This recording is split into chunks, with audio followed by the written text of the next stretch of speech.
The opinions expressed by the host and guests in this show are not necessarily the views of Children's Health Defense.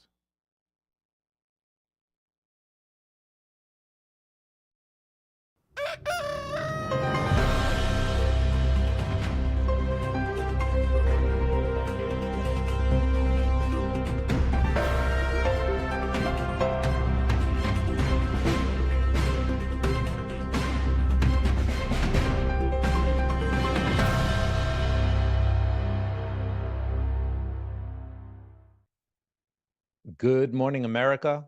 Good morning, world. Good morning, CHD. Welcome once again. My name is Michael Kane.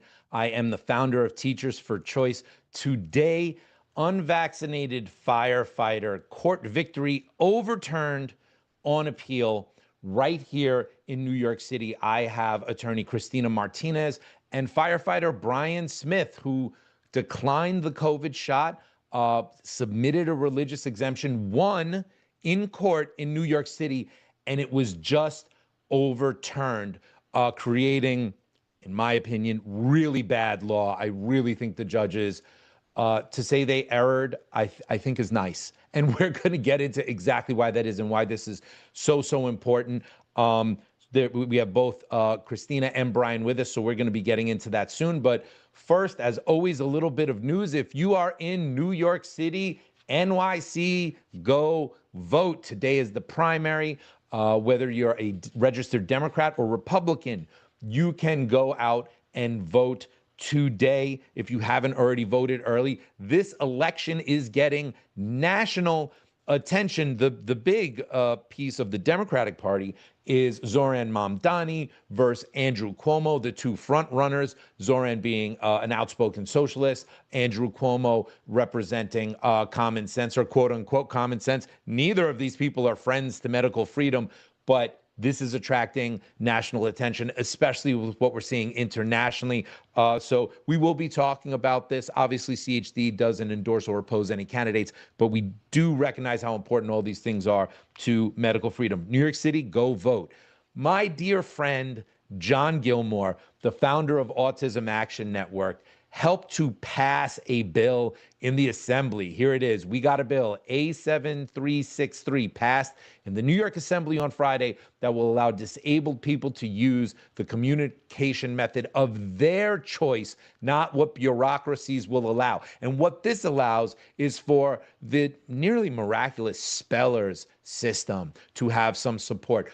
Advocates went up to Albany with impacted adults with autism that use speller boards to communicate. I was told some people, some staffers were in tears as they saw these individuals speak without being able to speak. This is remarkable. Thank you to the leadership in Albany that helped to pass this, Democrats that helped to pass this, and we need to see the Senate do the same thing to make this law to support the most vulnerable who need support, need to be allowed to communicate. Sujata Gibson just retweeted something really important from Harmeet Dillon.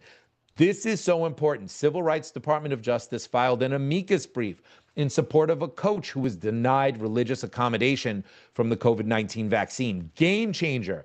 Thank you, Harmeet Dillon, for all you and your team are doing. Please, please, please help us in NYC next. Now, most of you know Sujata Gibson is a civil rights attorney in the medical freedom space. She's my attorney, doing a ton of work on this. And Harmeet Dillon heads up the Civil Rights Department of Justice. So it's a very good sign that the DOJ is intervening in cases just like mine, just like Brian's, my guest who's coming on in just a minute. And speaking of these cases, one of the most important cases in New York City is Garvey versus the city of New York. George Garvey was a garbage man, sanitation worker, along with 16 of his colleagues that refused the shot. They were fired. They won in lower court that the mandate was arbitrary and capricious, was thrown out. He was on VSRF recently talking about that victory and how he's not back to work, how the victory is still stayed, essentially, as these appeals are happening. Let's go to that VSRF clip. What did you do for a sanitation district in New York? What's your role? I was a sanitation worker in the Queens Garage. Okay, so you go out and do you go out on the truck or you work in the central? Nope, I was on the truck going out on a 6 to 2 shift. You hop a route, pick up everyone's garbage, and when you're done, you either go to the dump or you go back to the garage. No interaction with the public. Basically, the only person you're interacting with is the other person in the truck with you, your partner, and that's it. And You so, know, we recently uncovered Department of Sanitation internal memoranda that said, and in a deposition, they admitted that they were instructed that there was no undue hardship in accommodating sanitation workers. They just didn't do it. so they basically said, get the shots or you're out. Basically, yeah, they gave us a chance to file either a religious or medical exemption. I filed a religious. I was allowed to work, every day, no problems while it was going on. At some point, I did have to test every week, and probably the first process maybe went on for 4 to 6 weeks. I was denied. Then they give you an opportunity to appeal. Same thing. You file your appeal. You're allowed to work. You have to test every week. And I don't know. I don't remember exactly how long the whole thing went on from the first time I filed the exemption to when I was officially taken off payroll, probably 2 months or so, 3 months. And basically, once my appeal was denied, they said I have 3 business days to get the shot, or I'll be put on leave without pay. So explain to me, if they're testing every week, how are you a danger to your partner or anyone else if you're testing every week? Does any of this make sense? I mean, just listening to that last girl, I mean, that's just insanity. And No, go even ahead. more, the city of New York had this policy where all the people who were waiting for a decision on their religious exemptions could keep working in person at all the departments. So some of them worked in person the entire time the mandates were in effect and never got fired and never got a decision on their religious accommodation request. But as soon as you got a decision on your religious accommodation request, which was almost always no, then you had to stop working at 3 business days later. Like, how are you a danger only after you receive your decision, but you're not a danger for all the months that you're waiting for a decision? Well, isn't that how science works? Right, science. yes. Yeah, I mean, doesn't the virus says, hey, I'm going to be like, not infecting or killing anyone until you get your exemption decision, and then I'm going to go like turn it on, right? That's how the viruses work, right? So that's a perfect clip to bring up, because George Garvey's case is stalled in the 2nd Department in New York State. And that is precisely where my guest's case has just been overturned and he's been defeated. So let's bring on our guests, attorney Christina Martinez and Brian Smith. Thank you both so much for joining me this morning. Thank you. Thank for you, having Michael. me, Michael. So, Christina, I want to talk about you. In New York, you're just a legend. You're the exemption lawyer, exemptionlawyer.com. You've done so much amazing work protecting the religious and medical freedom rights of New Yorkers. You have a number of great cases that you've been fighting. You've won a number of them, including this one. But here in the 2nd Department, they overturn it. My audience probably doesn't know much about it. Why don't you just set us up? Tell us what were the facts in this case? Sure. So Brian, like many others, applied for a religious exemption to the city's COVID vaccine mandate. He was denied. He received a boilerplate denial that all of the other firefighters received that said potential undue hardship. He appealed to a citywide panel. He received does not meet criteria. Nobody ever reached out to him. Nobody ever discussed anything with him.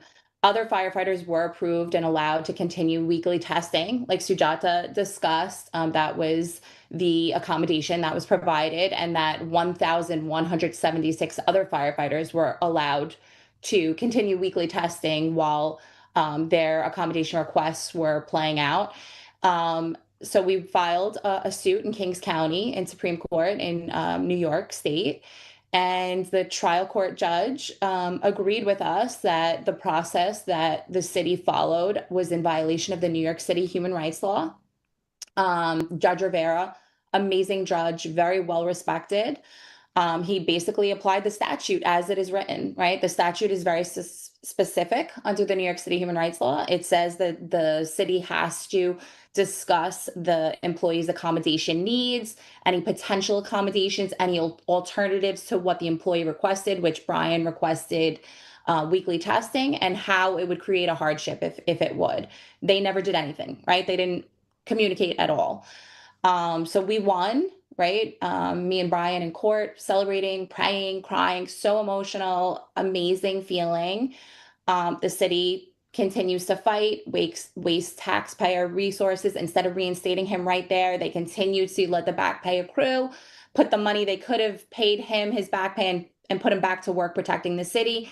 They put it into appealing it in the second department, and we just got that decision where the second department said that publicly providing information on how to apply for an accommodation and appealing satisfies the very strict requirements under the New York City human rights law, which obviously is not the case. So that's why we're here today to talk about this decision and how it's going to affect New Yorkers and workers. I want to talk about this cooperative dialogue statute, because this is a city statute in New York City that requires, if there is a religious accommodation that someone is requesting, the city is required to do just what it says, cooperatively dialogue and talk with you and have an actual engagement. But what this case did is say, no, that cooperative dialogue did happen. It happened because we posted the information on our website, and that accounts for cooperative dialogue. Do I have that correct? Is that what happened? That's correct. And basically what you have the appellate court doing is nullifying the statute. I just want to say the New York City human rights law is the most expansive civil rights law in the nation. And what the city council did in 2018 is they actually amended the statute and they made cooperative dialogue a separate cause of action, right? This is a separate violation of the law, separate from failing to accommodate even. So if they violate this statute, they violate the law. And if they make a decision while violating the law, it cannot stand under New York state law. And so what the appellate court is doing is basically making it as though this statute doesn't exist, right? It's worse than even before they amended the statute, right? There used to, at least even in the case law, be some requirement for an individualized conversation. Forget about that. They're basically saying you don't have to converse with these employees at all. Just tell them they could apply, and that's enough. And obviously that's not right. Christina, I want to ask you about one other thing before we bring Brian in here. The other thing is that there's tons of horrible things that happen to us in New York City, but the thing that I want to focus on is tons of my brothers and sisters, when they put in their religious exemptions, they said they were in opposition to the COVID-19 shot because it was made using aborted fetal cells. To my knowledge, that Brian had that as well too. Tons of Christians, this is something that they believe and they have put into their religious exemptions. I do believe that was flatly shot down in this process as well too. Could you speak to that a little bit? That might be one of the most egregious parts of this case, and hopefully something that the DOJ will step in on. I have a ton of federal cases right now for city workers where, this is what the city's arguing. It's this consistency test, right? That city workers should have affirmatively said that they also refuse things like over-the-counter medications, even though, remember, nobody asked Brian or anyone else if they were taking any over-the-counter medications or anything like that. But the city said they should have known and put it in their exemption request. And because they didn't do that, somehow they assume that they must be inconsistent and therefore can't be sincere. And that goes against decades of Supreme Court precedent. From Thomas, and I don't know if you know this case, but it's well known in, the legal world. It's a case where a worker worked in a steel mill, and then they switched him to working on turrets, actual weapons. And he said, "I'm a Jehovah's Witness. I can't do that." And the state said, "Well, you worked on the steel that was used to make the weapons. What's the difference? That's inconsistent." And the Supreme Court said, no, no, no. Religious beliefs don't need to be consistent. And what you have the city doing here, and this came up in oral arguments in the second department, which is recorded. I'll share some clips. They said, why didn't Brian say that he didn't take over the counter medications? Doesn't that say that he's not sincere? Meanwhile, nobody asked him. And more importantly, and this is something that really needs to be addressed, and I would like to change the narrative here. My office personally contacted Tylenol and Advil, the manufacturers. They don't use aborted fetal cells, not even to test their products. So this whole claim from the city that if you take an Advil or a Tylenol, you can't be a Christian and have pro-life beliefs against the COVID vaccine, it has no basis in reality at all. Christina, that's really important that you brought that up. That was a psyop on the population, on us, on everybody at the time, because a number of people, when they heard that, who had filed religious exemptions, went, what? I've never even heard that before, right? Now, had they engaged in a cooperative dialogue with Brian, maybe they would have been able to find out the answers to all of these varying questions from the very beginning. So there's multiple statutes, local, state, federal, that are being violated here. Brian, thank you for being with us. I want to bring you in. Why don't you just talk about the impact of this, that this case has had, and just this whole experience has had on you? Working through COVID as a New York City fireman for over 19 years, we're there at the beginning, and we were there all the way to the end when things started to calm down. But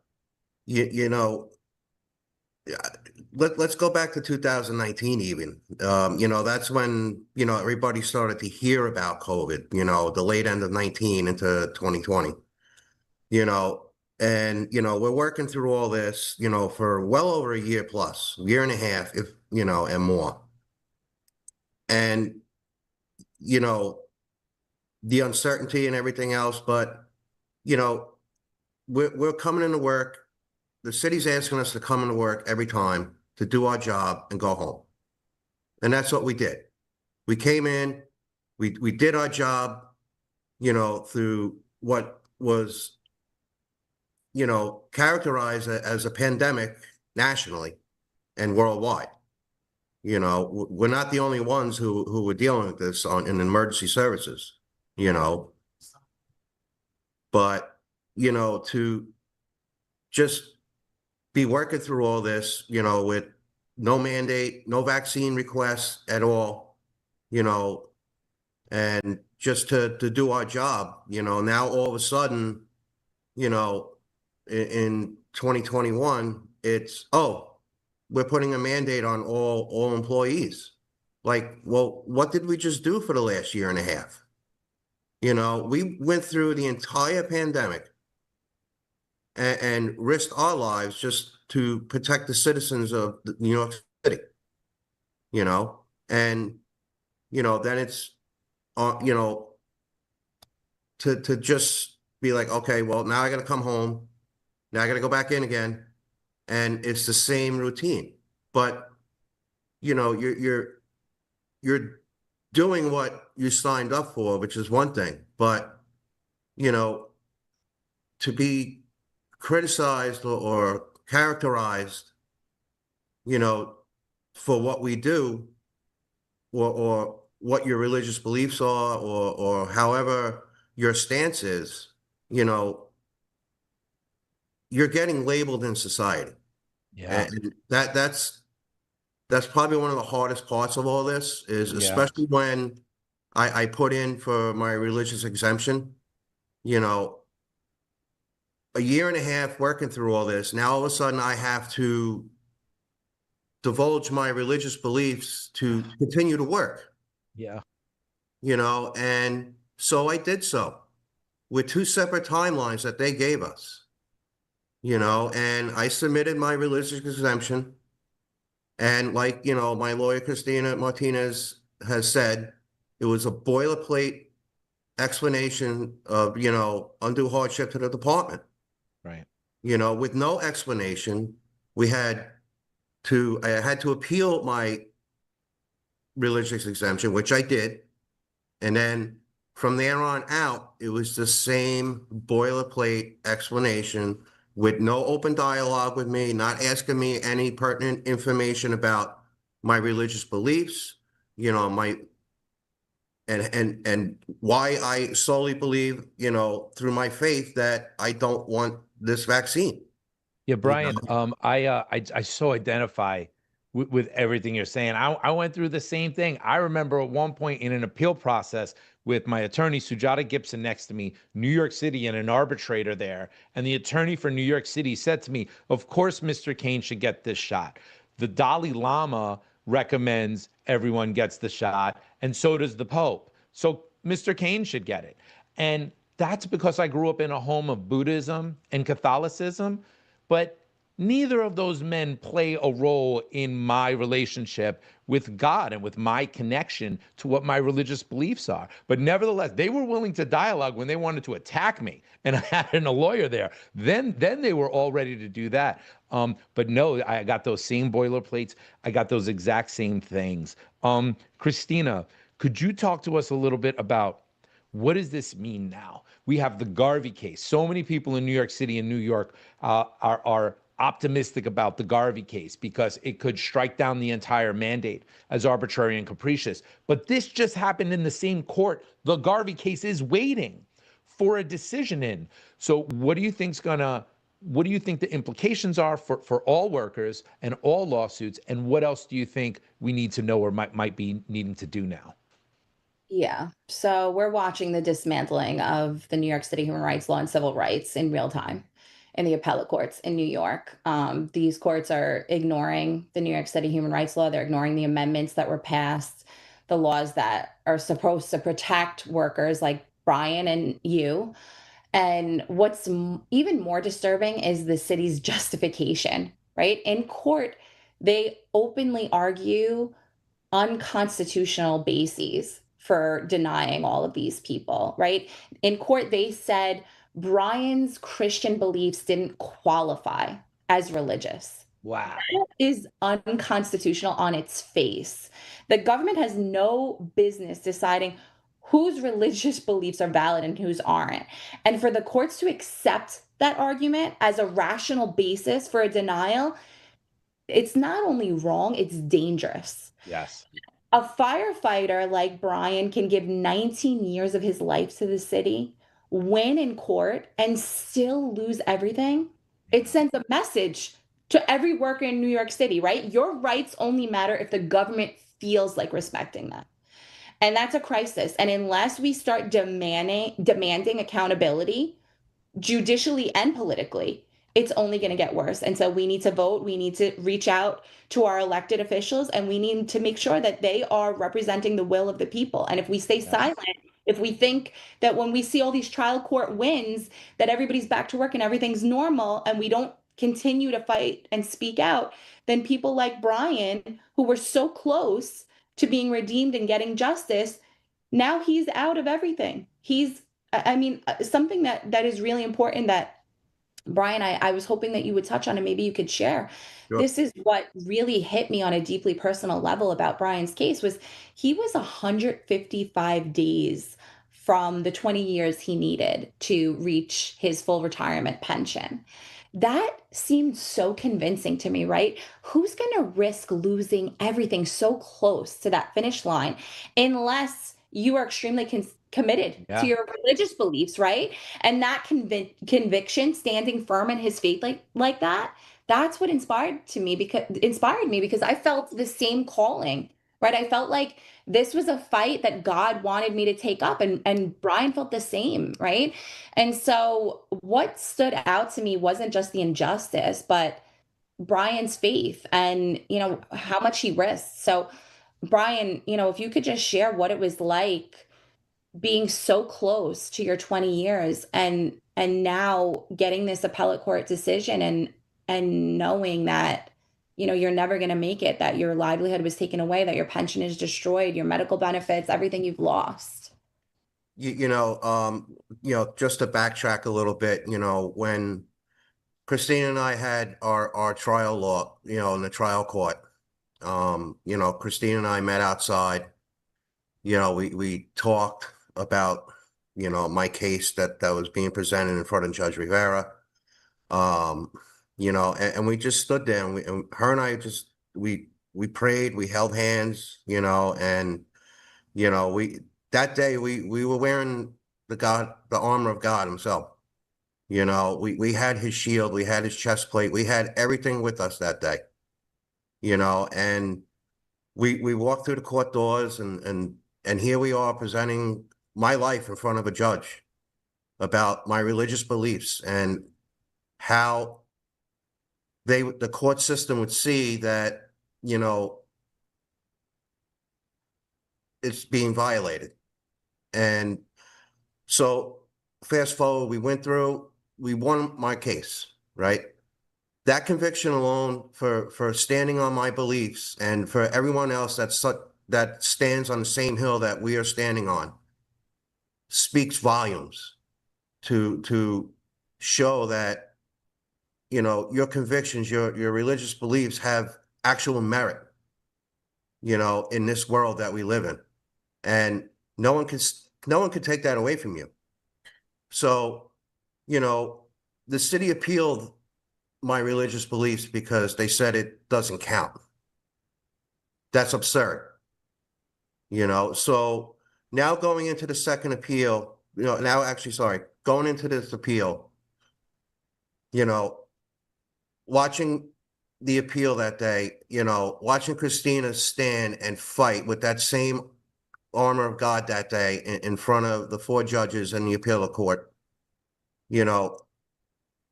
my family and I are sitting there watching this, and we had such strong convictions about how this is a no-brainer.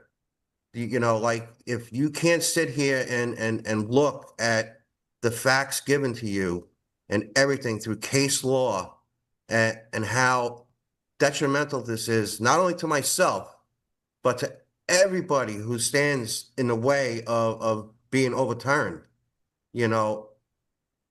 it was like, wow, I think we're going to win this. We walked away with such strong, resolve on this that, we were going to walk away victorious. And then the phone call came. They struck me down. They just stripped everything away from us.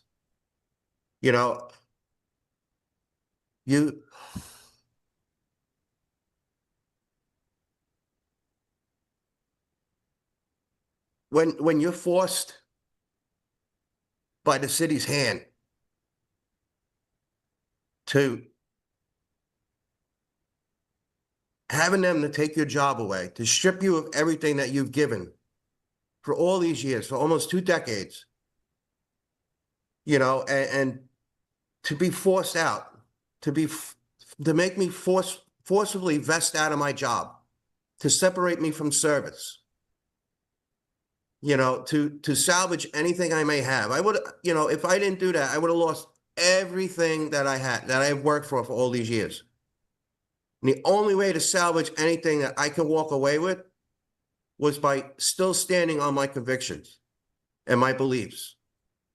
And I wasn't going to allow them to get the last word.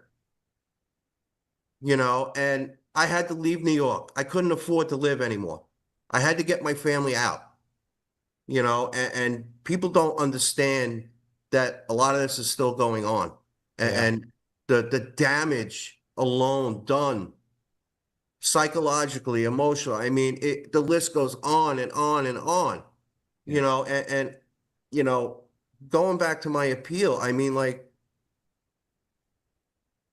this was everything. This was everything that was going to matter to me, because I lost so much. If I just would have had a regular retirement, they just would have let me walk out and say, thank you for your time.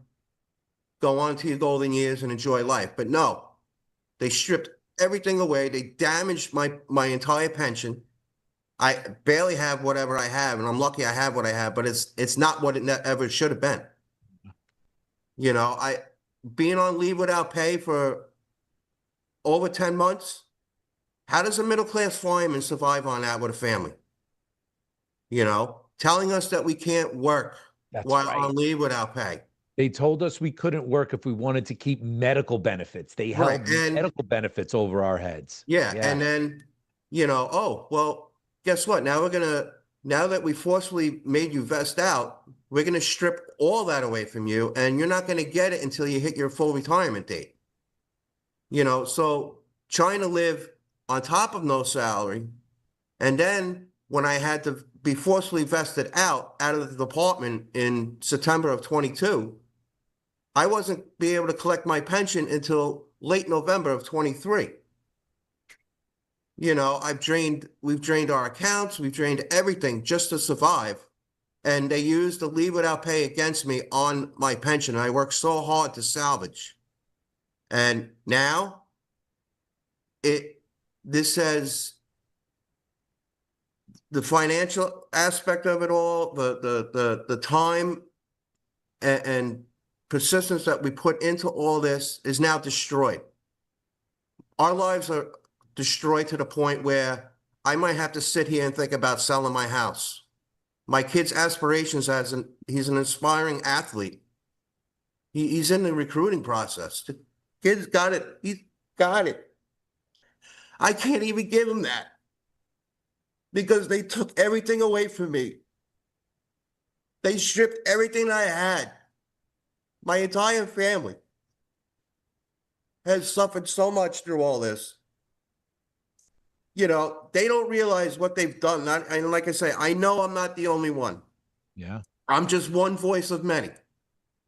And I just don't understand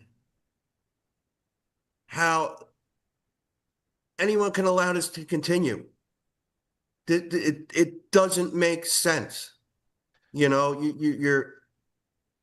It doesn't matter if you were a fireman, a police officer, a teacher, a sanitation worker. It doesn't matter what profession you were in. You didn't have to be union or non-union. It didn't matter. But unless you were, Kyrie Irving or somebody else, then it was okay to work. But because Brian, I'm so sorry to even cut you off. I'm very No. upset.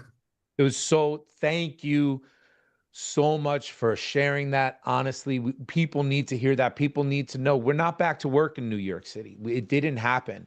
We're fighting to get back. We are still out. We have people losing their jobs, losing their pensions, losing their homes, being forced out of New York City, New York State, being forced out of the country. I'm in touch with a firefighter right now who's homeless tonight. He's not sleeping in a bed because he refused this shot. And we know of one paraprofessional who committed suicide. That's what happened in New York City. And we need federal intervention and help. And there's many ways about that, whether it be lawsuits or whether it be DOJ and others. And we definitely call out to everybody in the federal government who has the eyes to see and the ears to hear this. We are out of time for this. I want everybody to know an action is coming. An action is coming. We weren't able to prepare one this morning, but stay tuned here at CHD. Stay tuned at teachersforchoice.org, exemptionlawyer.com. We will have actions for everybody to engage in because this is not over. It might feel like it, but it's not. We have a path forward and we have actions that are coming. Christina Martinez, Brian Smith, God bless you both. And thank you so much for coming on today and sharing your story with us. Thank you. Thank you, Michael. I mean, just powerful, right? I mean, Brian was just so powerful. God bless him and his family. My family, thank God, we're doing okay, but it's been rough for us too. And there's thousands. There's just thousands of family. It's not even in New York. I know the New York people. I know the New York City and the greater New York area, but it goes out into Chicago and it goes into LA and Washington, D.C. This has happened so much. So we are going to have actions. We are going to have more information on this very, very soon. So stay in tuned with CHDTV and teachersforchoice.org and the Substack for Teachers for Choice. And now, don't go anywhere. We have another People study about the devastational impacts of the Gardasil vaccine.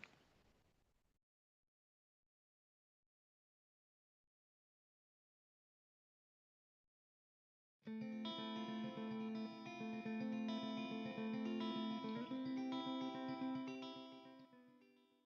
name is Shauna Snyder, and we are from Big Bear City, California. And you are? I'm Ashley Snyder, same Okay. place. And you were injured by the Gardasil? Yeah, injured by the Gardasil vaccine. Okay. So the first thing I think we should do is establish as a family, you as a mum, what your thoughts on vaccines as your daughter was growing up. I am the mom of 5 daughters, so all of my daughters were vaccinated. You know, you went in for your normal appointments, and the doctor said they needed these vaccines, and we got them. To my knowledge, none of my girls had had any adverse reactions to them. However, looking back now, I realized that they did actually have adverse reactions to them. I just didn't put 2 and 2 together. And then when our youngest, who is almost 10, when she went in for her 2-year appointment, her pediatrician had told us about the Gardasil vaccine and that I should get it for my 2 oldest daughters. Ashley has an older sister, and that I should look into it and give it to them. So I brought the information home, discussed it with my husband. We thought it was a great idea because as a mother, I did not want any of my daughters to get cervical cancer in their 30s and not have not be around their children, and I didn't want my grandkids to lose their mother. So I decided that giving my girls the Gardasil vaccine was the best thing. So then we had a local doctor in Big Bear that we went to also, and I discussed it with him, and he gave it to his daughter and fully backed it that we needed to do this. So I scheduled the girls their first appointment, and something in me told me to cancel the appointment. So I canceled it. Decided I wasn't going to give it to them. And then, against my better judgment, I thought, no, the doctor said they need this, so I rescheduled the appointment. The morning of the appointment, I actually called the doctor's office and verified that there were no adverse side effects with this and nothing would happen to my girls. And the lady at the front desk actually paused and said, no, it should be fine. Big clue right there. So we went ahead and went in for the appointment. And that was in June of 2007. And approximately 16 days later, she was outside playing in 2009. Yeah, sorry, 2009, June of 2009. She was outside playing with friends, and How old were you then? 12. And your older sister got it as well? Yeah, and she was 17. 17. Okay. She was 17. So she was outside playing with friends, and she comes in, she's like, my legs aren't working right. They feel funny. And she's a dancer. She's been dancing since she was 4 years old. So she's very in tune with her body, knows what's going on. And I was like, I'm sure you're fine, you know, no big deal. So that night she goes upstairs and she takes a bath, and she's like, I still don't feel right. My legs feel funny. And Do you remember what that feeling was like? It was like when your legs fall asleep and they like get that tingly sensation. It's like that's what it felt like, but they weren't waking up. Like a dead leg, you know, when you have a dead like leg. it almost just felt like 1,000 little needles poking in my leg, but it didn't hurt. It just felt like I had sat on my foot for so long, and then it fell asleep and it just wasn't waking up. We hear that same effect from so many, the pins and needles and the burning and things like that. We hear that a lot, so thank you. so she goes to bed that night. We live in a 2-story house, and the next morning I come downstairs and she's laying on the couch, and she just matter-of-factly says, I can't walk. And I'm like, what are you talking about? She's like, my legs don't work. So, but backing up, that night before she went to bed, I had handed her something, and her hands started going funny. They were not normal. When she reached for something, they were like tweaked. She did not grab normally. So the next morning she tells me that she can't walk. I ask her to stand up. She literally stands up and hits the floor. I ask her how she got downstairs. She used the wall and then scooted down the stairs. Why she didn't wake me up, I have no idea, but that's Ashley. So I actually ended up giving my dad a call to find out what was going on. and let him know if something was wrong with her. And he called one of his friends who was a doctor, and he said that I needed to get her into the ER immediately, that it sounded like it was ascending paralysis, which that's the layman's terms, which it was Guillain-Barré syndrome.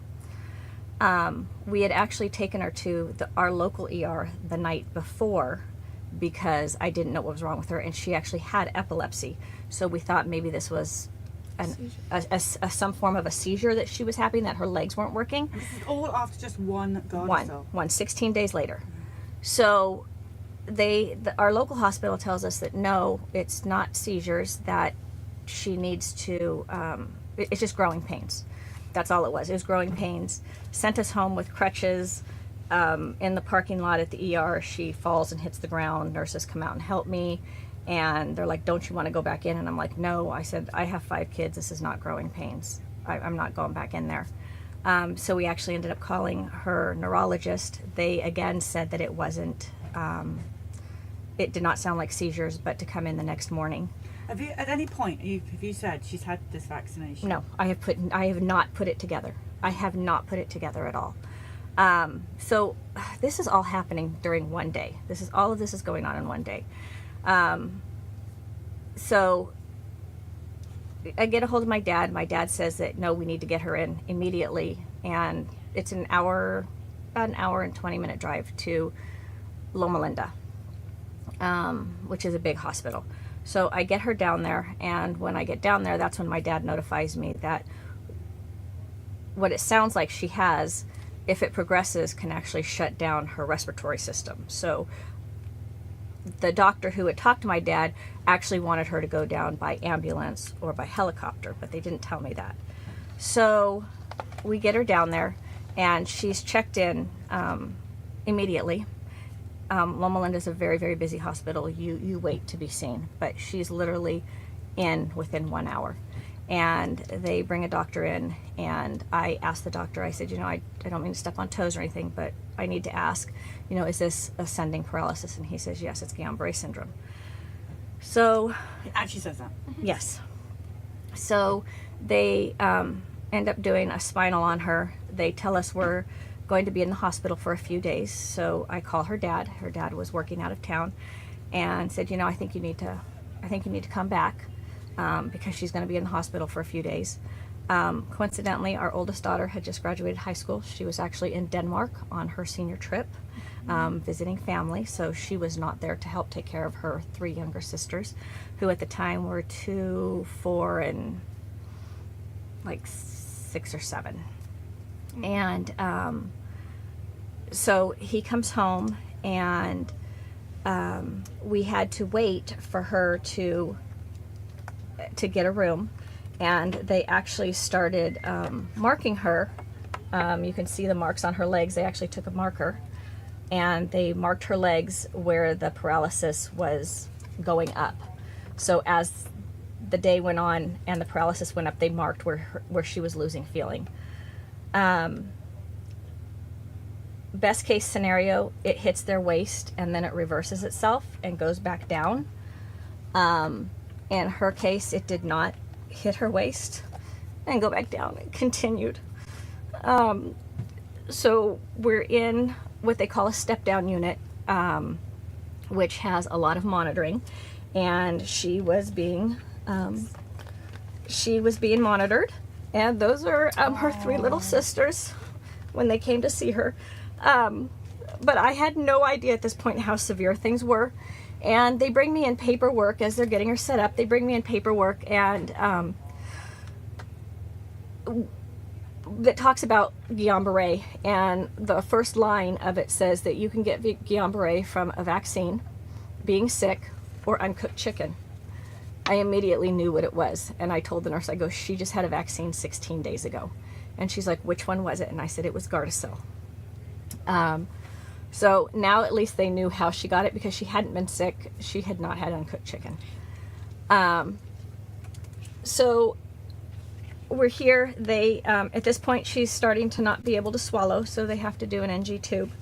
I still really have no idea what Guillain-Barré is, the extent of it, and I just remember, my husband was there, the girls were there, a friend of ours was there, my dad may have even been there, and I just remember nurses rushing in, and she's struggling to breathe.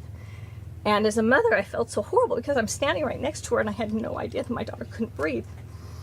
So within a few minutes, they actually transferred her to the PICU, which is the Pediatric Intensive Care Unit at Loma Linda.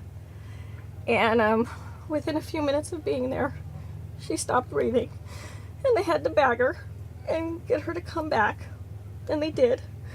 And I did not want them to intubate her because it looks so horrible. So they went ahead and put her on a BiPAP machine, and if you really get close to the picture, you can see how much she was struggling to try and breathe. And I honestly didn't even notice that until after she got out of the hospital. But she was on that for, I think, less than 24 hours. And then they said that things were getting worse and that she needed to be intubated. So she was actually intubated around midnight between July 1st and July 2nd. And that's what we walked into. It got to the point where she couldn't talk anymore. Her older sister is a sign language interpreter, and so the girls had learned to sign, at very least finger spelling. So it got to the point where Ashley had to finger spell to tell us what was going on, and any pain and anything like that.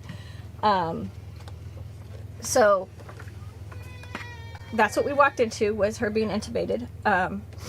The reason they intubated her is because her heart rate was so high. They needed her to relax so that her heart rate would go down. Her heart rate did not go down after this. To this day, she has a very high resting heart rate that has never completely got down, but her heart rate was, oh my God, 150, 160. I mean, it was up there, and it just never came back down. She was just hooked up to just so many things in there. And I remember them telling us that they had not seen a case of Guillain-Barré this severe at that hospital in such a long time, that had actually just kept going up and just immobilized everything on her. We opted to have her sedated so that she didn't know what was going on. She had no recollection of it until pictures. As things progressed, they started backing off of her meds so that she would start waking up some, and we were hoping to get some of the feeling back, because just as it goes up, it descends, so it goes back down the body. We were actually scheduled to, my husband and I signed papers to have a tracheotomy done on her, and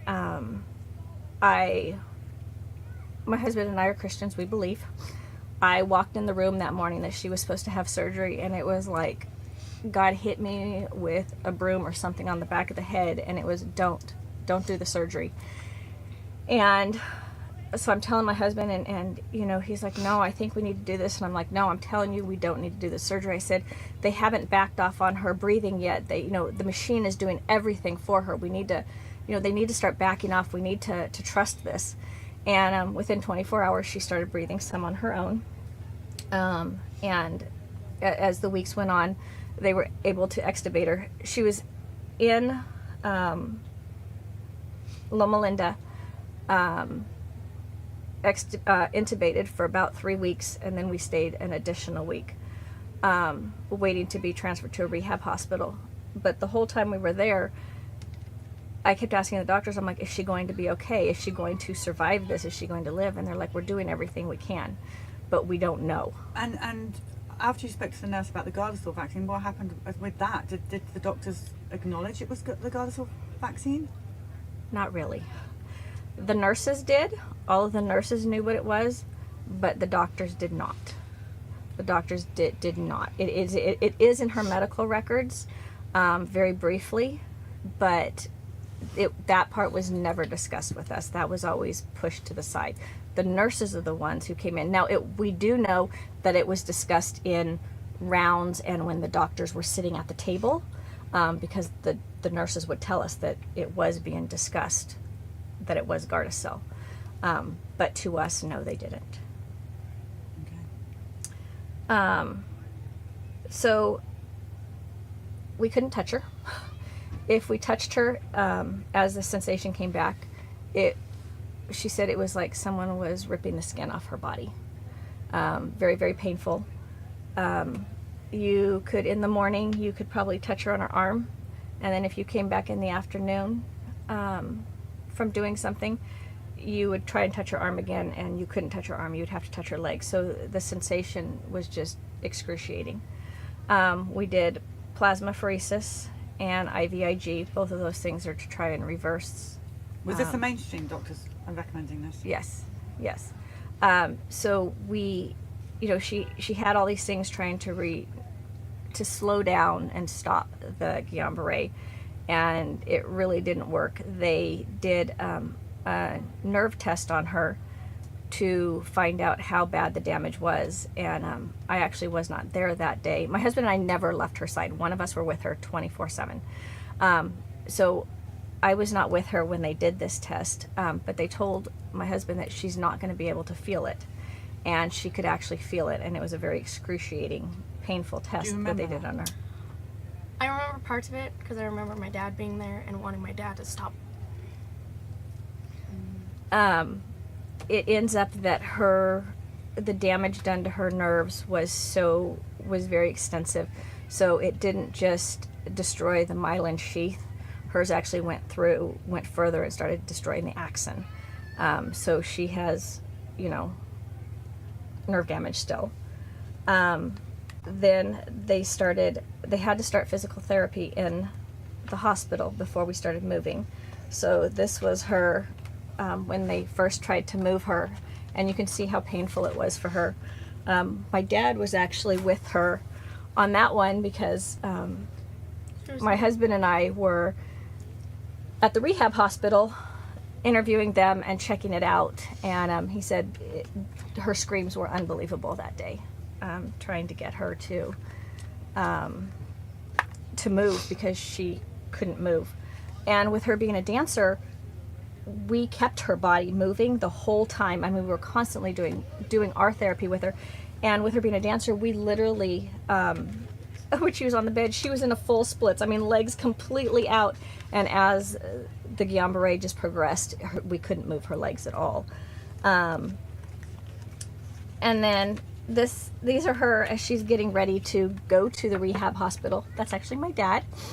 And he was there the whole time too. As you can see, they still at this point she still couldn't eat, so she still has an NG tube. Brave girl with a big smile. Oh, she has never ever stopped fighting. I think she argued with us once in the hospital and told us she was refusing to go to the rehab hospital, and her dad looked at her and said, "Then get up and walk out of here." And she's like, "I can't." He goes, "So we're going to the rehab hospital." She did. She has never lost the smile on her face. From Loma Linda, she was transferred to Orange County. We were transferred further away from our kids. And what was her reasoning for doing that? It was a rehab hospital for children. It's a children's rehab hospital. There was one locally, but it was not as good. And so we wanted the best for her, so we went further. We were there a month, and she went through physical therapy every single day. They did physical therapy, they did occupational therapy. Really hard, I mean, to see your 12-year-old in a walker and a wheelchair.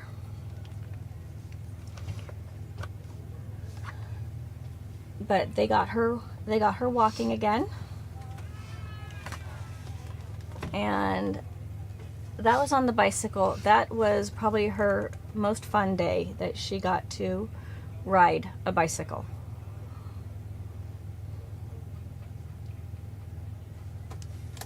How long did this take you out of school? How long was it? I am homeschooled. And this actually happened during the summer, so I did not miss any school. You just missed all summer. I just She missed had my whole summer. No summer. I had a week. About 2 weeks of summer Yeah, vacation. all of my girls do online school, so none of them missed any school with any of Someone's this. asking what kind of dancing you did. Then I did ballet, tap, jazz, hip hop. Pretty much everything I could possibly do, I did. And do you still dance? I still She dance. still does. You're back dancing again. I was back, I want to say, within a week I got home. I was back, even though I had to be, I had to have like help, but my dance teacher put a rocking chair in, and I danced with the girls, and I went to every single dance class and every single rehearsal we had, and I even walked on for our recital that we had that I was supposed to be in. I walked on stage just to do that, so it didn't keep me out of dance at all.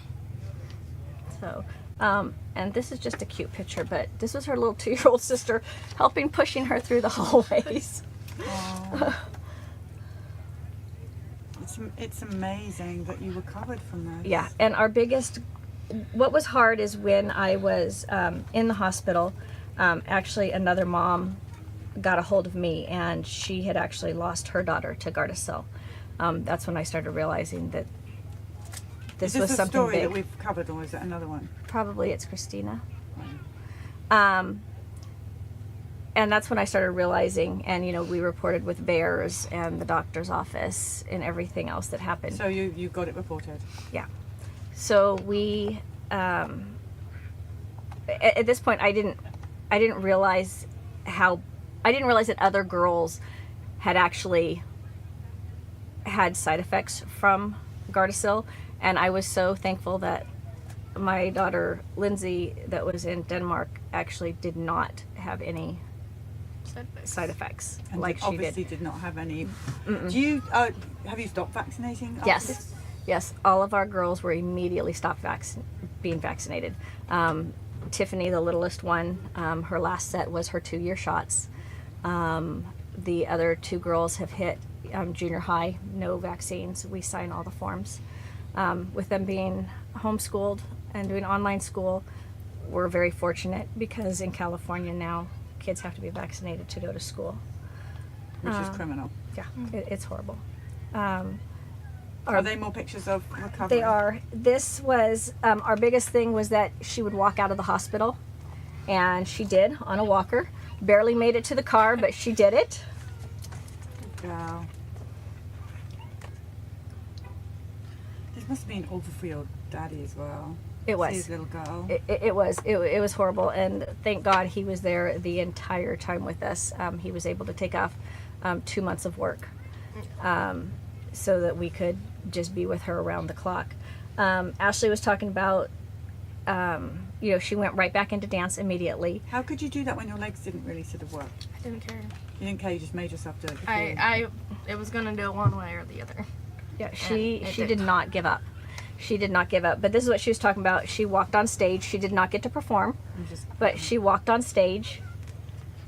Oh, your dance teacher looks amazing. She's been so supportive. She was. And she actually said it scared her to death to walk on stage with Ashley because she thought she was going to fall. We went through, when we got home, she went through physical therapy at the hospital. And after about 6 months, physical therapy was done. And the doctors and the therapist said, this is as good as she's going to get. That's it. No more. And I looked at him like, she's 13 years old. She actually turned 13 in the hospital. I looked at him and I said, she's 13 years old. This cannot be it. She's 13.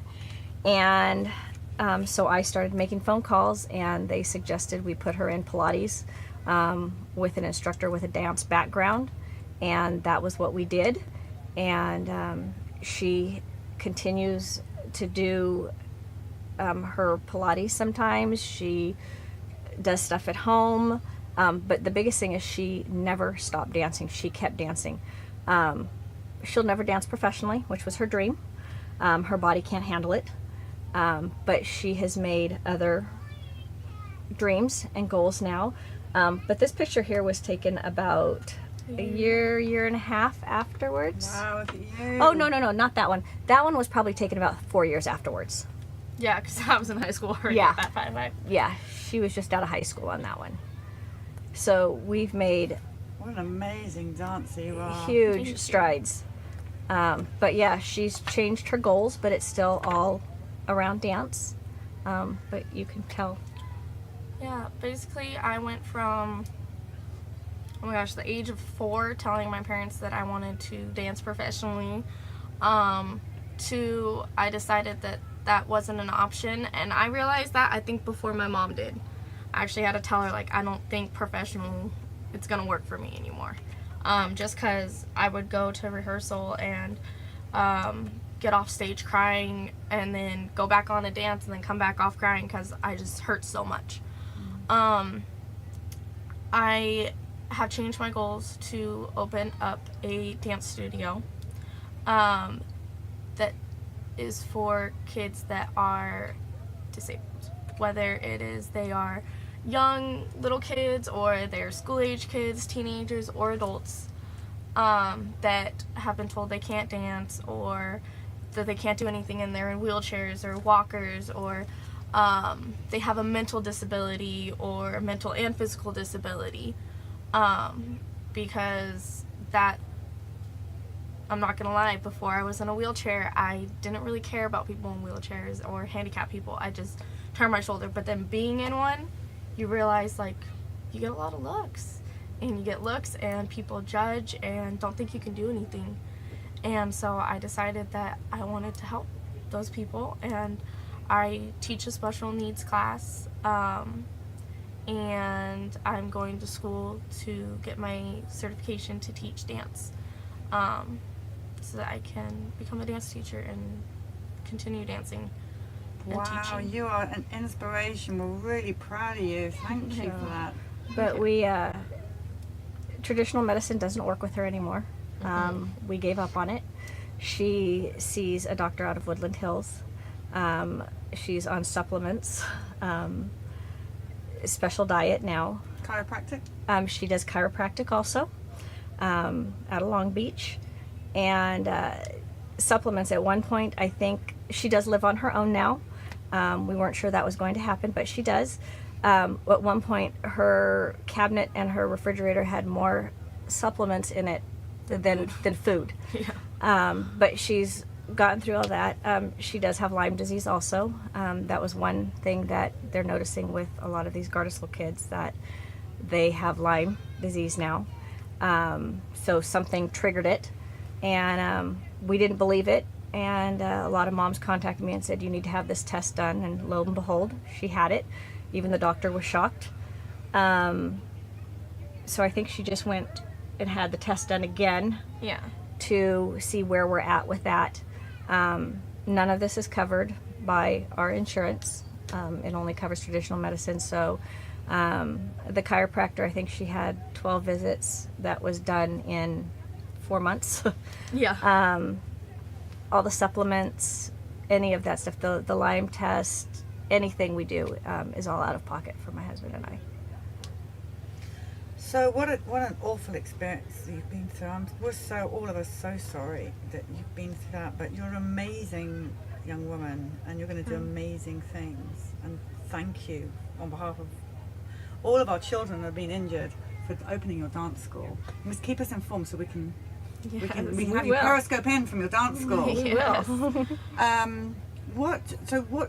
What would you say to the mother who's about to take her daughter or son for their routine vaccines and all the Gardasil? Don't do it and do your research. I will never ever vaccinate my children because it's Russian roulette. Like my older sister, she was not affected by it. I was. And going through it, I would never wish that upon anyone. Ever. You're an amazing human being, you know that. Thank you, and you're educating so many as well. And these people really love you. It's a bit, my internet's not great here. I know we may sort it out for the next one, but let me show you if I can get some internet, how many hearts are coming in for you guys. We are Baxter there, and they're sending you loads of hearts. And how are Autism Mothers doing? You're getting hearts there's a bunch of hearts on it. You're getting hearts from all different angles, but these periscope peeps, I can't tell you how much I love you. Now we've already signed a bus for you, haven't we? Yes. But she needs to put her heart by it. Let's go and do that.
This and all CHDTV programming is made possible by generous support from viewers like you. Please consider making a contribution today to keep our programming going strong. Thank you.